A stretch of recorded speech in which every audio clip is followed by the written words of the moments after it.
ఈ సంవత్సరం మిథున రాశి వారికి పరిశీలన చేసినట్టయితే పై అధికారి మొత్తం అంతా కూడా వీళ్ళ మీదే బాధ్యతను పెట్టి వీళ్ళ మీదే నడిపిస్తూ ఉంటాడు. ఆయనకి అంత తెలివితేటలు ఆలోచన ఉండే అవకాశం ఉండకపోవచ్చు. ఎప్పుడూ కూడా యజమాని ఎవరైతే ఇంటికి ఉంటాడో వాడి ఇంట్లో అద్దెకున్నట్టయితే అన్నీ అతనులే.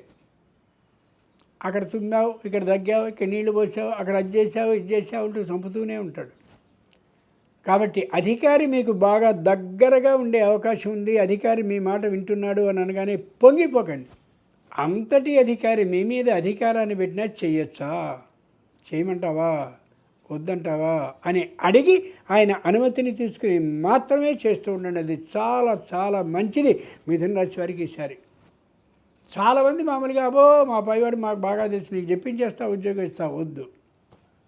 2, శారీరకమైనటువంటి అనారోగ్యం మీకు ఎప్పటికే ప్రవేశించి ఉంది కాబట్టి కంటికి సంబంధించిన, నడుముకి సంబంధించిన అనారోగ్యాన్ని మధ్యమ వైద్య పరీక్ష ద్వారా ఏ స్థాయిలో ఉందో గమనించుకోండి. ప్రయాణాలు చేసేటప్పుడు సొంతంగా వాహనాల్ని నడపద్దు.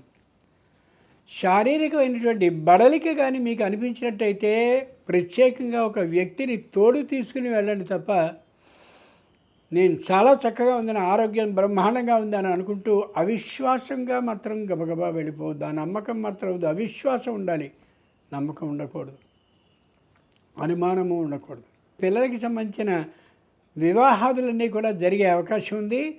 కానీ మాట నిదానించి మాట్లాడడం అవసరం. ఇంతకు ముందు ఎప్పుడూ లేనటువంటిది కొత్తగా మీకు ఇప్పుడు ప్రత్యేకంగా కోపం, విసుగు, చిరాకు ఈ సంవత్సరం నుంచి అధికం అయ్యే అవకాశం ఉంది. భార్యాభర్తల మధ్య అన్యోన్యత మధ్యమ స్థాయిలో ఉంటుంది తప్ప విశేష స్థాయిలో ఉండే అవకాశం ఉండకపోవచ్చు. అంచేత ఒక మాట మధ్యలో కానీ వచ్చినట్టయితే ఇద్దరికిద్దరూ సర్దుకుపోయేటటువంటి తనంతో ఉండడం చాలా చాలా అవసరం.